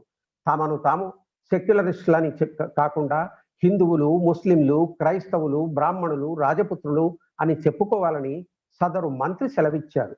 రాజ్యాంగ పీఠికలో ఉన్న సెక్యులరిజం అన్న మాటను మోదీ మార్చేస్తారని కూడా ఆయన నిస్సిగ్గుగా చెప్పారు. అసలు ఇలాంటి ప్రకటనలే రాజ్యాంగ విరుద్ధమైనవి. ఎందుకంటే మన రాజ్యాంగం కులమతాలతో సంబంధం లేకుండా అందరినీ పౌరులుగా గుర్తిస్తుంది. మరొక అంశం రాజ్యాంగాన్ని కొరగాకుండా చేయడం. రాజ్యాంగం మీద సంఘ్ పరివారకు ఏనాడూ గౌరవం లేదు. రాజ్యాంగ ప్రతులను తగులబెట్టిన సంస్థ ఆర్ఎస్ఎస్ వాజ్పేయి హయాంలో రాజ్యాంగాన్ని పునఃసమీక్షించాలనుకున్నారు. అప్పుడు రాష్ట్రపతిగా ఉన్న కేఆర్ నారాయణన్ రాజ్యాంగం విఫలమైందా లేదా మనం రాజ్యాంగాన్ని విఫలం చేశామా ఆలోచించుకోవాలి అన్నారు. దానితో రాజ్యాంగ పునఃసమీక్ష ప్రతిపాదన మానుకొని రాజ్యాంగ పనితీరును సమీక్షించే కమిటీని వాజ్పేయి ఏర్పాటు చేశారు. స్వీడన్కు చెందిన ఒక సంస్థ ప్రజాస్వామ్యంలో వివిధ రకాలు అని సర్వే చేస్తే అందులో మోదీ సర్కారు రాజ్యాంగాన్ని ఎలా అటకెక్కించిందో తెలుస్తుంది. సంకుచితత్వంలో భారత్ అగ్రశ్రేణిలో ఉంది అని ఆ సర్వేలో తేలింది. కుచ్చితత్వంలో మోదీ సర్కారుకు నియంతృత్వాలకు తేడాయే లేదు. భారత్ ఇప్పటికే హిందూ రాజ్యం అయిపోయింది అని భావించేవారు ఉన్నారు. ఇది ప్రమాద ఘంటిక. ఇలాంటి విచ్ఛిన్నకర కార్యకలాపాలను ఎన్నింటినైనా ఎత్తి చూపొచ్చు. గో సంరక్షణ నెపంతో మూకదాడులు, హత్యలు, ముస్లింలను అమితంగా ద్వేషించడం వల్ల బితుకుమంటూ వారు బతకవలసిన స్థితి, ఇలాంటివన్నీ ప్రజాస్వామ్యం మీద నిరంతరం నిరాఘాటంగా జరుగుతున్న దాడుల ఫలితమే. నెహ్రూ హయాంలో కాంగ్రెస్ విభిన్న భావధారల స్రవంతిగా ఉండేది. మితవాద, అతివాద, వామపక్ష భావాలు, మధ్య మార్గవాదులు ఇలా అందరికీ కాంగ్రెస్ లో స్థానం ఉండేది. ఇందిరాగాంధీ కాంగ్రెస్ లోని మితవాద పక్షంతో పోరాడే క్రమంలో కాంగ్రెస్ ను వ్యవస్థాపరంగా బలహీనపరిచారు. మోదీ నాయకత్వంలో బీజేపీ ఇదే దారిలో ప్రయాణిస్తోంది. నిజానికి సైద్ధాంతికంగాను ఆర్థిక విధానాల పరంగాను కాంగ్రెస్ కు బీజేపీకి అట్టే తేడా లేదు. బీజేపీకి మతతత్వవాదం అదనపు అవలక్షణం అంతే. కాంగ్రెస్ లో ఈ అవలక్షణం లోపాయికారీ వ్యవహారం. వాజపేయి, అడ్వాణీ నేతృత్వంలో బీజేపీలో ఉన్న కనీస ప్రజాస్వామ్య లక్షణాల ఆనవాళ్లు ఇప్పుడు కలికానికి కూడా కనిపించడం లేదు. ఇసుమంత ఉదారవాద భావాలున్న వారిని సహించే లక్షణం మోదీ, అమిత్ షాలో ఎక్కడా ఉండదు. ఈ ఇద్దరిని మినహాయిస్తే బీజేపీలో మూడో పేరే వినిపించదు. ప్రజాస్వామ్యం దుష్ట పరిపాలనా విధానం అయితే మిగతా పరిపాలనా వ్యవస్థల కన్నా మేలు అని విన్స్టన్ చర్చిల్ సరదాగా చెప్పిన మాటను మోదీ నాయకత్వంలోని సంఘ్ పరివార్ నిజం చేసి చూపిస్తోంది. సకల వ్యవస్థలను నీరుగారుస్తోంది. ఇది అత్యంత ప్రమాదకరం అని గుర్తించాలి. వామపక్షాలు బలహీనపడ్డాయని అంగలార్చేవారు ఉన్నారు. చట్టసభల్లో సంఖ్యాపరంగా ఈ మాట నిజమే కావచ్చు. సోషలిజం అన్న మాట ఇప్పుడు కమ్యూనిస్టుల నోట కూడా కనీసం దోష ప్రకరణంగానైనా వినిపించకపోవచ్చు. దీనికి కారణం లేకపోలేదు. బతికుంటే బలుసాకు తిని అయినా బతకొచ్చు అన్నట్టు ప్రజాస్వామ్యం పదిలంగా ఉంటే ఆ తర్వాత సోషలిజం మొదలైన వాటి గురించి ఆలోచించే అవకాశం ఉంటుంది. రాజకీయ, ఆర్థిక, సామాజిక, సాంస్కృతిక రంగాలలో ప్రజాస్వామ్యం అమలైనప్పుడే ఇది అది సంపూర్ణ ప్రజాస్వామ్యం అవుతుంది. ప్రజాస్వామ్య లక్షణాలు లేనిది సోషలిజమే కాదు. అందువల్ల సంఘ్ పరివార్ సర్ప పరిష్వంగం నుంచి ప్రజాస్వామ్యాన్ని విడిపించడానికి ప్రజలందరినీ సమాయత్తం చేయాల్సిందే. ఇదే మనందరి తక్షణ కర్తవ్యం. ధన్యవాదాలు.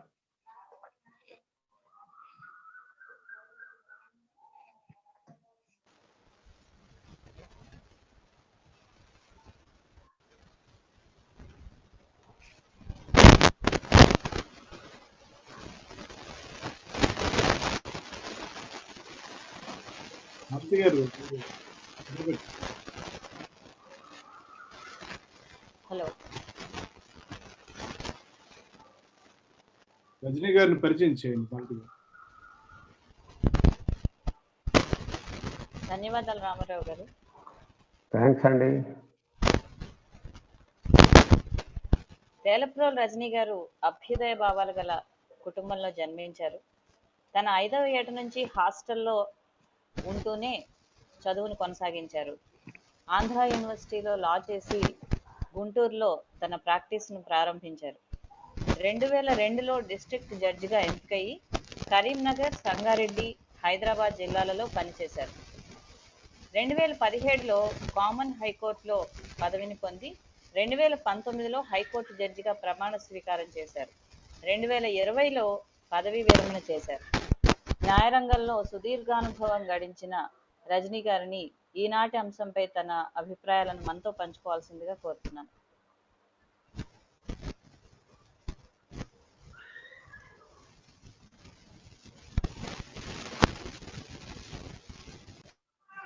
రజనీ గారు స్క్రీన్ మీద ఉన్నారా? మ్యూట్ చేసుకోండి రజనీ గారు.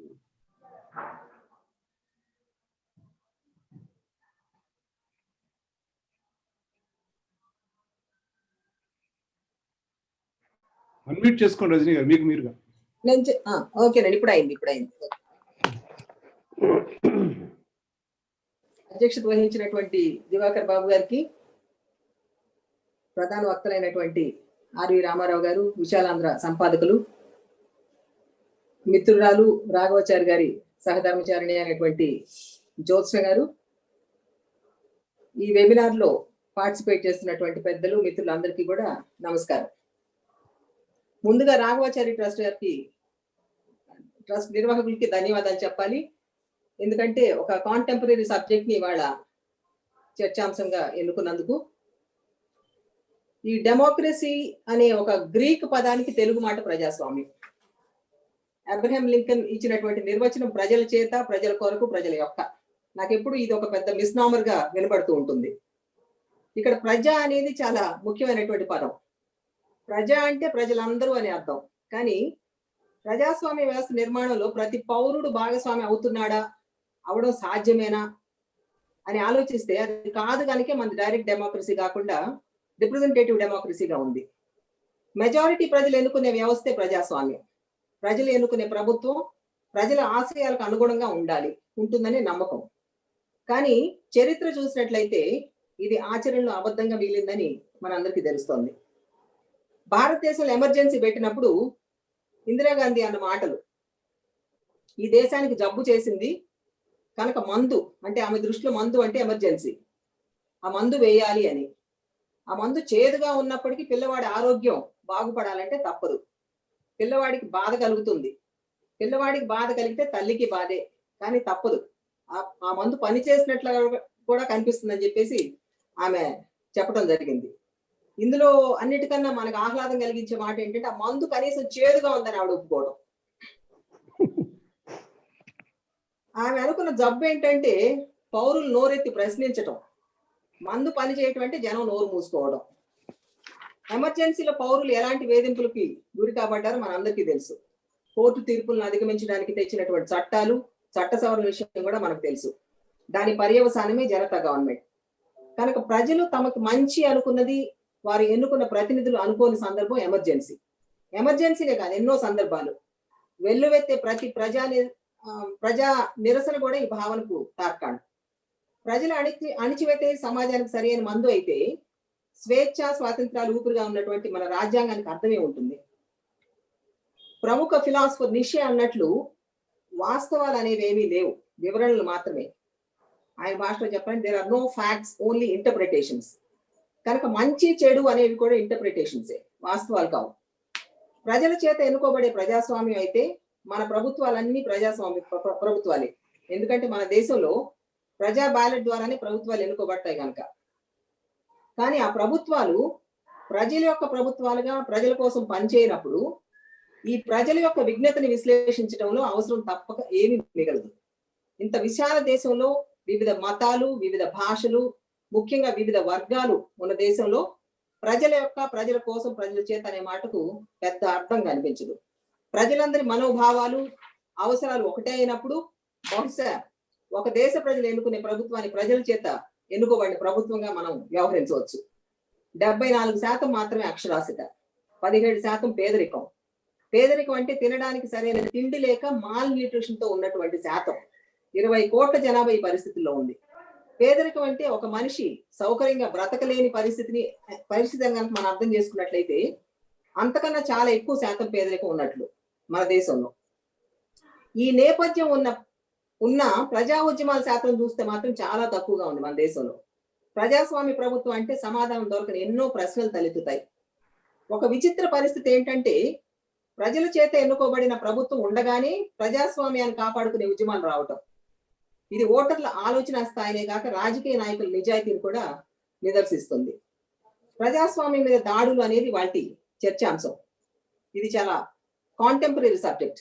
అన్ఫార్చునేట్లీ ఈ సబ్జెక్ట్ స్వాతంత్రం రాకముందు నుంచి కూడా కాంటెంపరీగా ఉంది. అది మనం గమనించాల్సినటువంటి విషయం. మన దేశాన్ని ప్రజాస్వామ్యంగా డిక్లేర్ చేస్తూ మన రాజ్యాంగాన్ని రచించుకున్న కాలం నుండి ఉన్నవే ఈ దాడులు. ఇవాళ కొత్తగా వచ్చిన మార్పు కాదు. రాజ్యాంగం ఊహించిన రాజ్యంగా పరిణామం చెందినందువల్ల జరుగుతున్న దాడులు కాదు ఇవి. భారతదేశ పరిస్థితులను, ప్రజల మనోభావాలను స్వేచ్ఛ కోసం పరితపించే సందర్భంలో వచ్చింది మన రాజ్యాంగం. కానీ ప్రజాస్వామ్యం మీద దాడులు అప్పుడు కూడా ఉన్నాయి. స్వాతంత్రం రాకమునిపే గాంధీజీ వేసినటువంటి ప్రశ్నే ఉంది. అదేమిటంటే నీతి నియమాలు లేని రాజకీయాలు ఇక ముందు పాపంగా చూడబడదా అన్నది ఆ ప్రశ్న.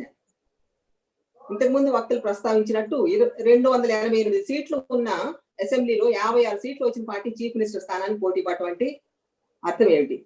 ప్రజాస్వామ్య పతనానికి ఒక ఉదాహరణ హర్యానా రాజకీయ సంస్కృతిలో వచ్చినటువంటి ఆయారాం గయారాం.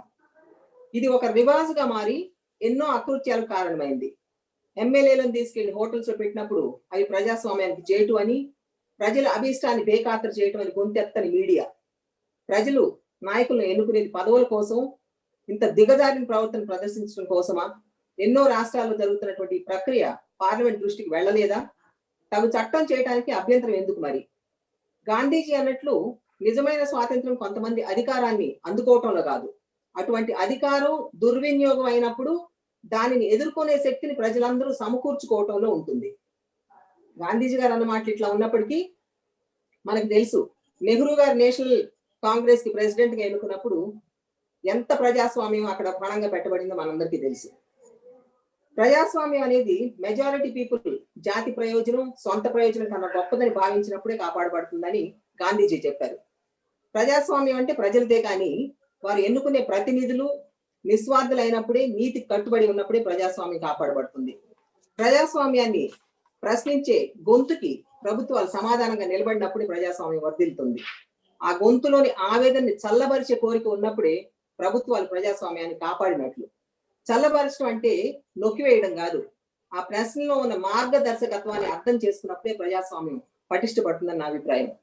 ఇటువంటి వెసులుబాటు కోసమే రాజ్యాంగాన్ని సవరించుకునే వీలుని కల్పించింది సుప్రీంకోర్టు కేశవానంద భారతి కేసు ద్వారా.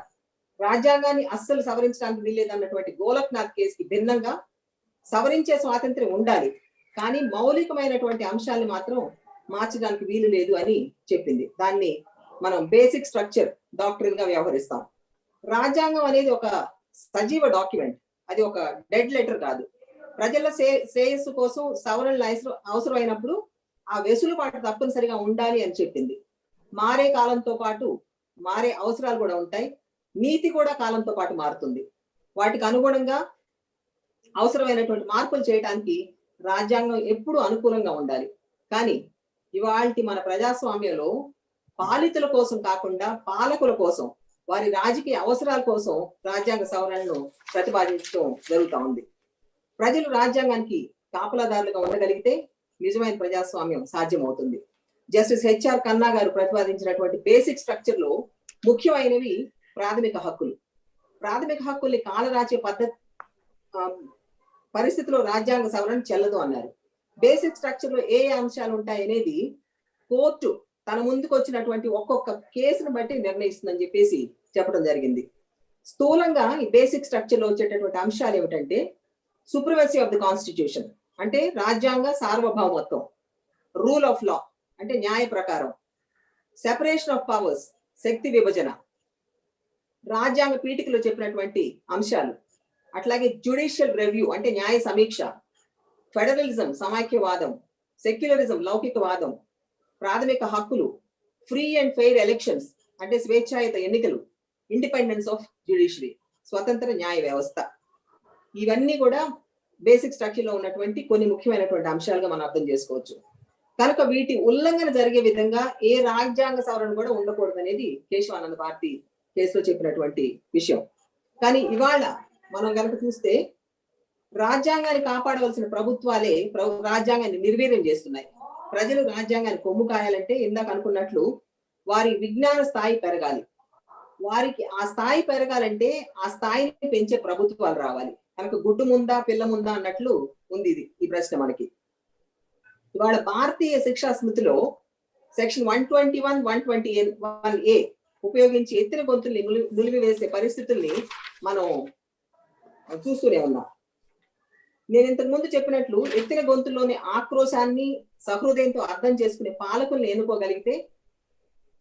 ఎన్నుకోగలిగే సామర్థ్యాన్ని మన సమాజం పెంపొందించుకోవాలి.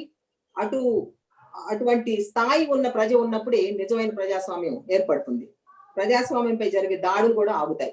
ఇది నెరవేర్చే బాధ్యత ఎక్కువగా మేధావర్గం మీద ఉందని నా భావన. నాకు నిర్వాహకులు కొన్ని అంశాల్ని వివరించమని అడిగారు. ఇంతకు ముందు దివాకర్ బాబు గారు మాట్లాడుతూ కూడా న్యాయ వ్యవస్థ గురించి ప్రస్తావించడం జరిగింది. కనుక ఈ క్వశ్చన్స్ కూడా ఆ సందర్భంగా రెలవెన్సీ ఉందని నేను భావిస్తూ ఆ ప్రశ్నలు ఏమిటంటే tendency of some judges angling for post retirement appointments, తర్వాత ప్రో ఎస్టాబ్లిష్మెంట్ జడ్జెస్, తర్వాత judges sometimes raise pertinent questions but ultimately deliver weird judgements and are against established norms. తర్వాత క్వశ్చన్ ఏంటంటే జస్టిస్ రంజన్ గొగోయ్ గారు రాజ్యసభ సీట్ ని accept చేయడం. సరే, ఆఖరి అంశం మీద నేను మాట్లాడదలుచుకోలేదు కానీ మిగతా అంశాలను వివరించడానికి ప్రయత్నిస్తాను. రిటైర్ అయ్యాక పోస్ట్ కోసం ప్రాకులాడటం.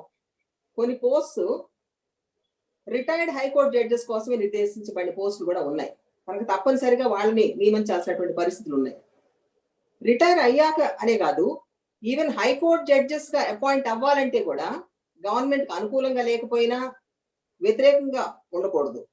వాళ్ళ అపాయింట్మెంట్స్ లో గవర్నమెంట్ పాత్ర కూడా ఉంటుంది. కనుక జ్యుడిషియల్ ఇండిపెండెన్స్ అనేది రిటైర్మెంట్ కి ముందు కూడా ఉండే పరిస్థితి పూర్తిగా లేదు. కనుక రిటైర్ అయిన తర్వాతే అనుకోవటం కూడా సమంజసం కాదు. రిటైర్ అవ్వక ముందు కూడా ఎంత మాత్రం ఇండిపెండెంట్ గా ఉన్న వ్యక్తుల్ని మనం అపాయింట్ చేసుకోగలుగుతున్నాం అనేది కూడా మనం చాలా తీవ్రంగా ఆలోచించాల్సినటువంటి విషయం. దీనికి సమాధానం చెప్పుకోవాలంటే ఒక పెద్ద విజువల్ సర్కిల్ గా ఉంటుంది మనకి. సో రిటైర్మెంట్ ముందైనా తర్వాత అయినా నిబద్ధత ఉన్న వాళ్ళని అపాయింట్ చేసుకోగలిగే వ్యవస్థ నిర్మితం అవ్వాలి. అటువంటి వ్యవస్థ నిర్మితం అవ్వాలంటే ప్రజలకు ఒక స్థాయి ఉండాలి. దేనికోసమైనా వెంపర్లాడని వ్యక్తిత్వం ఉన్న జడ్జెస్ ని అపాయింట్ చేసుకోగలిగే వ్యవస్థ ఉండాలి. నిష్పక్షపాతంగా వ్యవహరించే జడ్జెస్ ని అపాయింట్ చేసుకునే వ్యవస్థ కావాలి. అది కొలీజియమ్మా లేకపోతే జ్యుడిషియల్ కమిషనా అనేది కాదు ముఖ్యం. ఆ కొలీజియంలో కానివ్వండి, జ్యుడిషియల్ కమిషన్ లో కానివ్వండి, ఆ నిబద్ధత కలిగినటువంటి వ్యక్తులు జడ్జిలుగా అపాయింట్ చేసుకోవాలి అనే నిబద్ధత వాళ్లకు ఉండాలి ముందు. ఆ రెండు వ్యవస్థల్లో కూడా స్వార్థపూరితమైనటువంటి వ్యక్తులు, అట్లాగే కులపిచ్చి ఉన్నటువంటి వ్యక్తులు ఉన్నప్పుడు వారు అపాయింట్ చేసుకునే జడ్జెస్ కూడా పరిపూర్ణమైనటువంటి వ్యక్తిత్వంతో ఉన్నవాళ్ళుగా ఉండరు. మనకు రిటైర్మెంట్ ముందైనా తర్వాత అయినా జడ్జికి ఇచ్చే పదవుల్లో రాజకీయ ప్రమేయం ఉండకుండా ఉంటే బాగుంటుంది.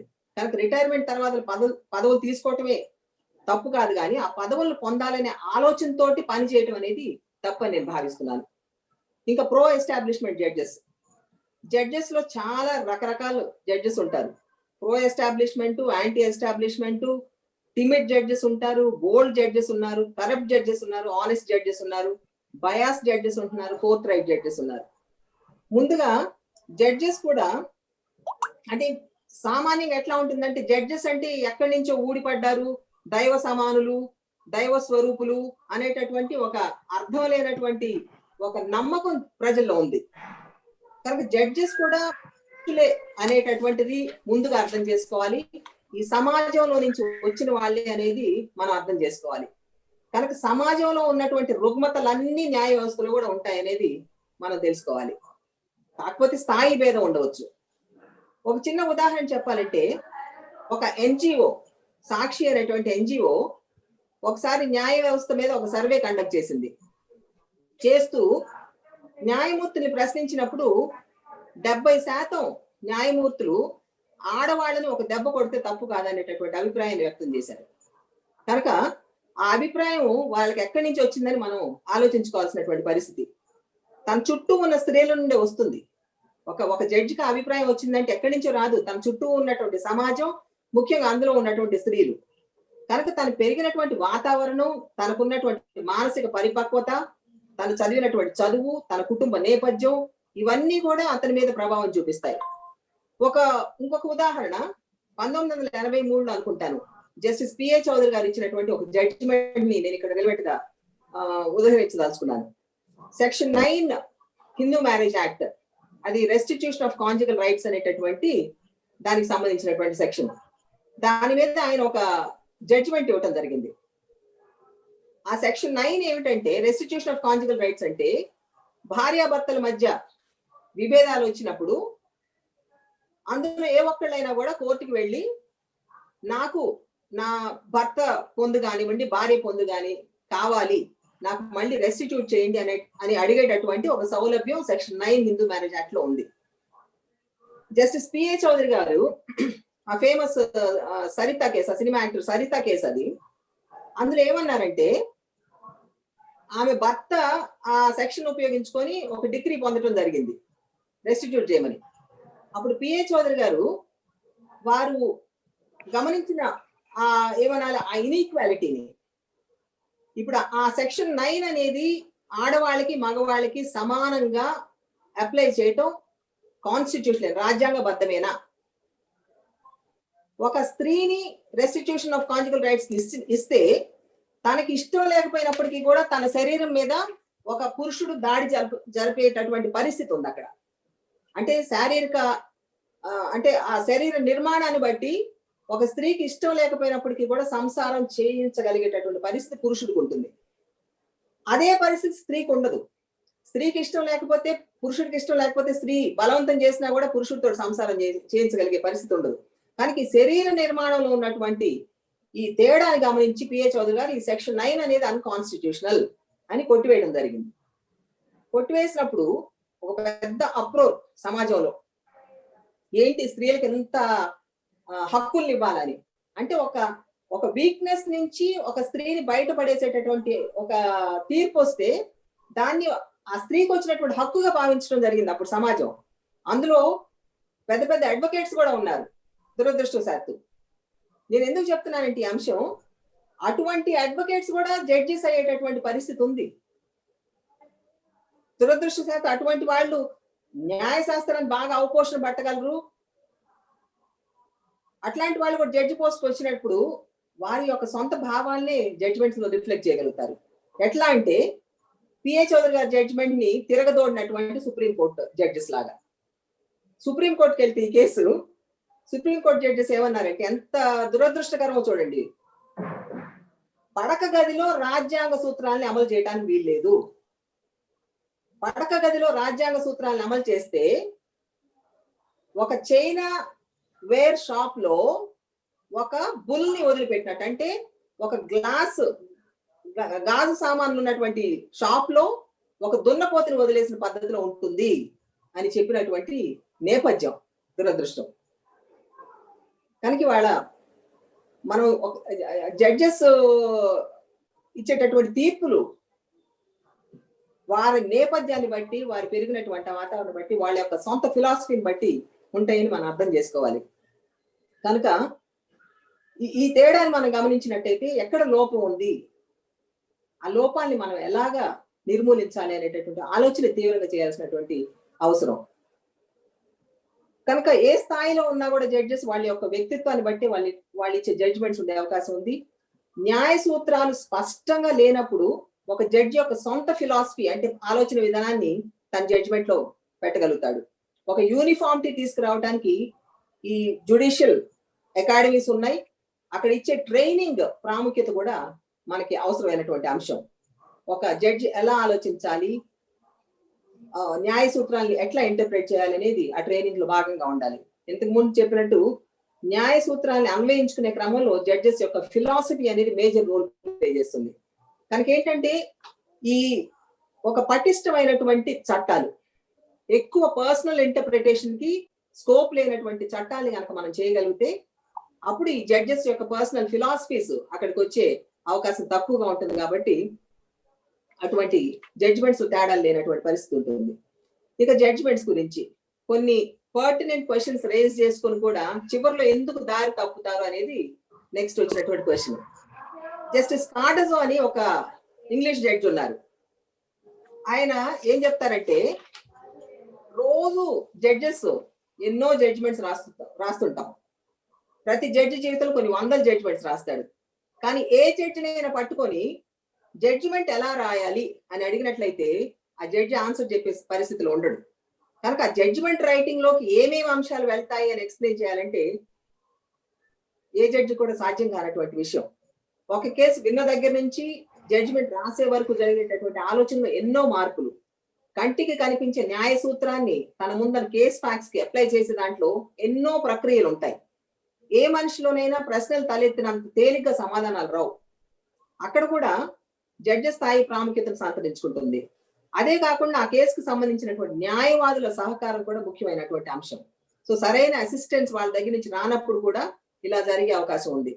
రీజనింగ్ అనేది జడ్జిమెంట్ యొక్క హార్ట్ బీట్ అనేది జడ్జెస్ అందరికీ తెలిసినప్పటికీ కూడా ఒక్కొక్కసారి రీజన్స్ లేనటువంటి జడ్జిమెంట్స్ ని మనం చూస్తుంటాం.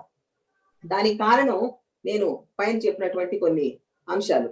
కనుక మళ్ళా మనం అదే గమ్యానికి వస్తాం. జడ్జెస్ అపాయింట్మెంట్ లోనే సిన్సియరిటీ ఉండాలి, తగ్గ వ్యక్తుల్ని అపాయింట్ చేయాలి, న్యాయ సూత్రాలు చట్టాలు పటిష్టంగా ఉండాలి, సొంత అభిప్రాయాలకి తావులేనటువంటి చట్టాలని చేయగలగాలి. తిరిగి మళ్ళా మన వాళ్ళ టాపిక్ లోకి వచ్చినట్లయితే, ప్రజాస్వామ్యం మీద దాడి అరికట్టాలంటే మనం ఇంటి నుంచి మొదలవ్వాలి అనేది నా అభిప్రాయం. పిల్లల్ని ప్రశ్నించనివ్వాలి, వారికి సహేతుకమైన సమాధానం ఇచ్చేందుకు తగ్గ శ్రమ చేయాలి. ఇంట్లో అందరి కష్టం ఒకే రకంగా ఉందా అని చూడాలి. ఇంట్లో ఉన్న అసమానతలను రూపుమాపే ప్రయత్నం చేయాలి. భార్యాభర్తల మధ్య సమానత్వం ఉందా అని పరిశీలించుకోవాలి. ఇంట్లో భావ స్వేచ్ఛ ఉందా అని గమనించాలి. ఆడపిల్లల్ని మగపిల్లల్ని సమంగా చూస్తున్నామా అని ఆత్మ పరిశీలన చేసుకోవాలి. సమాజంలో జరిగే అన్యాయాలకు ఇంట్లో అందరం ఒకే రకంగా స్పందిస్తున్నామా అని విచారించాలి. లేని పక్షంలో చర్చించాలి. ఒక యూనిఫామిటీ ఆఫ్ థాట్ ఇంట్లో తీసుకురాగలిగితే, కుటుంబాన్ని ఒక కేంద్రంగా చేసుకుని పాటుపడితే ప్రతి మనిషి ఆలోచన స్థాయి సమానంగా ఉండే అవకాశం ఉంటుంది. రాజ్యాంగ సూత్రాల్ని ఇంట్లో ముందుగా అమలు చేయాలి. సుప్రీంకోర్టు చెప్పినట్టుగా బెడ్రూమ్ లో రాజ్యాంగ సూత్రాలు లేవనే దానికి మనం ఎవరు ఒప్పుకునే పరిస్థితి కాదు. అందుకని ముఖ్యంగా బెడ్రూమ్ లోనే రాజ్యాంగాన్ని అమలు పరచాలనేది నా వ్యక్తిగతమైన అభిప్రాయం. ఎందుకంటే అక్కడే అసమానతలు అనేవి దానికి బీజం పడుతుంది. కనుక ఒక ఆరోగ్యకరమైనటువంటి కేంద్రం అంటే మన కుటుంబం, దాన్ని కనుక మనం స్థాపించగలిగితే ప్రతి ఇల్లు కూడా ఒక సంపూర్ణ ఆరోగ్య కేంద్రంగా మారితే దేశం కూడా ఒక ఆరోగ్యకరమైనటువంటి ఒక కేంద్రంగా ఉంటుంది. ప్రజాస్వామ్యం కూడా వర్ధిల్లుతుంది. కనుక తూకం తప్పని సమానత్వం ఇంట్లో ఉండేటి చేయగలిగితే సమాజంలోని అసమతుల్యాన్ని రూపుమాపే పరిస్థితి ఉంటుందని చెప్పేసి నేను భావిస్తున్నాను. ఇవి నా అభిప్రాయాలుగా మనవి చేస్తూ ముగిస్తున్నాను.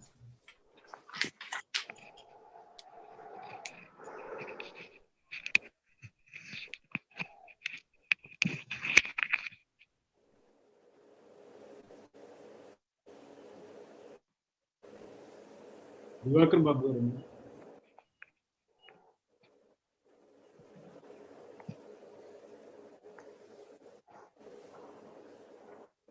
చంద్రబాబు గారు ఓట్ ఆఫ్ థ్యాంక్స్ ఎవరు చెప్తున్నారు?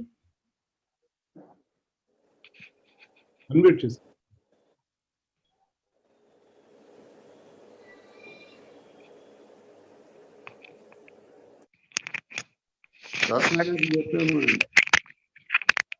జ్యోష్ణ గారు మీరు ముగించండి. అన్మ్యూట్ చేసుకోండి. అన్మ్యూట్. ముగించడం కాదు, ఎవరైనా ప్రశ్నలు అడుగుతారేమో. అది అడగండి, ఎవరన్నా అడగండి ప్రశ్నలు, లేకపోతే ముగించేయండి. చాలా మంది అటెండ్ అయ్యారు కదా. కృష్ణ గారు అడగండి, ఎనీ క్వశ్చన్స్ ఉంటే. ఎవరికి కావాలి అన్మ్యూట్ చేసుకునే ఆప్షన్ ఇచ్చానండి. క్వశ్చన్స్ ఉంటే మీరు అన్మ్యూట్ చేసుకుని అడగచ్చు వక్తల్ని.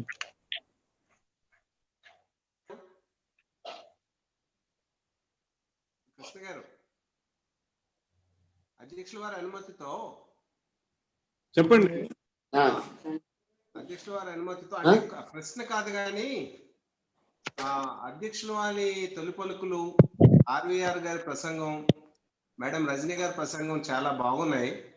వారు పీడిఎఫ్ ఫామ్ లో కానీ అందిస్తే మన రాఘవాచారి ట్రస్ట్ తరఫున వివిధ గ్రూపుల్లో పెట్టడానికి అవకాశం ఉంటుందని మనవి చేస్తున్నాను. దయచేసి వారి ఉపన్యాసాలని పీడిఎఫ్ రూపంలో అందించవలసిందిగా మనవి చేస్తూ కోరుతున్నాను. Thank you.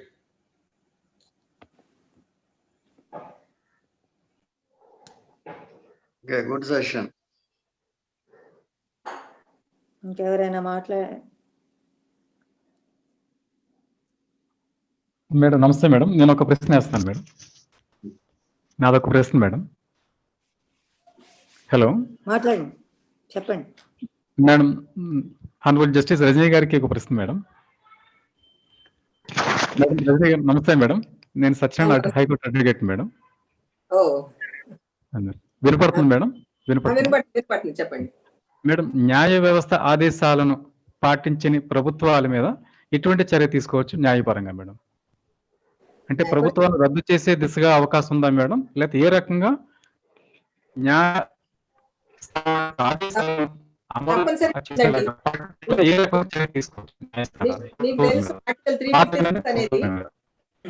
అది రాష్ట్రం మీకు తెలుసు ఆర్టికల్ 356 అనేది ఇటువంటి వెసులుబాటుని కల్పిస్తుందని చెప్పి. మూడు వ్యవస్థలు ఇండిపెండెంట్ గా పనిచేయాలి. ఏ వ్యవస్థ ఇచ్చినటువంటి ఆదేశాన్ని ఇంకొక వ్యవస్థ గౌరవించాలి, అమలు పరచాలి. అటువంటి గౌరవాన్ని ఒక వ్యవస్థ ఇంకో వ్యవస్థకు చూపించినప్పుడు, ముఖ్యంగా కోర్టు ఇచ్చినటువంటి ఆదేశాన్ని కనుక పాటించిన ప్రభుత్వాలు ఉంటే తప్పనిసరిగా ఆర్టికల్ 356 ని ఇన్వోక్ చేసుకొని ఆ గవర్నమెంట్ ని రద్దు చేసే పరిస్థితి కూడా కోర్టులు కల్పించవచ్చు.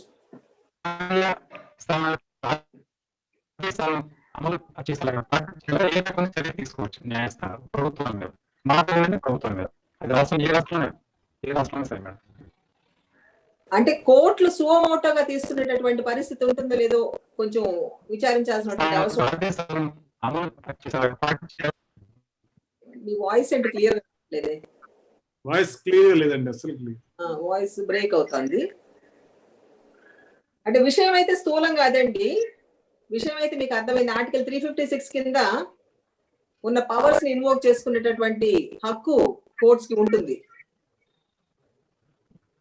మనకు తెలుసు ఇటువంటి సమతౌల్యం అనేది చాలా అవసరమైనటువంటి అంశం. ఒక ప్రజాస్వామ్యం వర్ధిల్లాలి అంటే, ప్రజాస్వామ్యం నిలబడాలి అంటే కనుక ఒక వ్యవస్థను ఇంకొక వ్యవస్థ గౌరవించినప్పుడు, ముఖ్యంగా కోర్టు ఇచ్చిన తీర్పును గౌరవించే పరిస్థితిలో ప్రభుత్వం లేనప్పుడు తప్పనిసరిగా 356 ని ఇన్వోక్ చేసుకునేటటువంటి అవకాశం ఉంటుంది.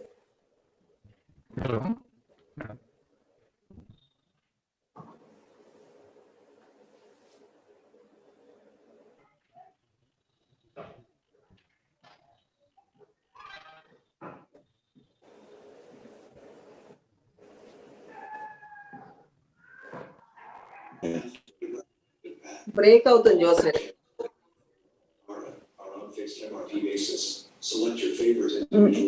ఇంకెవరు లేరా అండి ప్రశ్నలు అడిగే వాళ్ళు?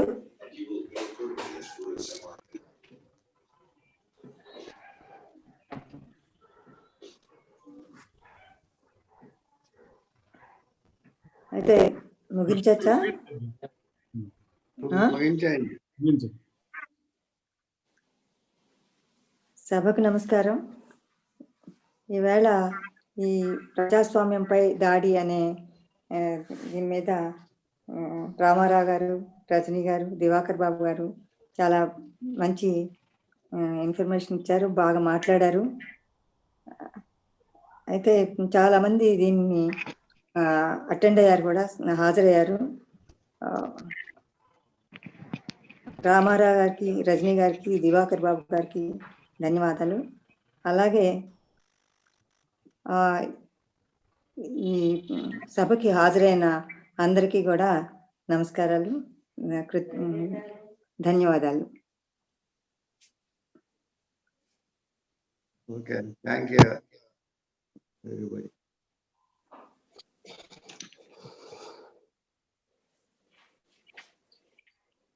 కృష్ణ గారు క్లోజ్ చేయండి.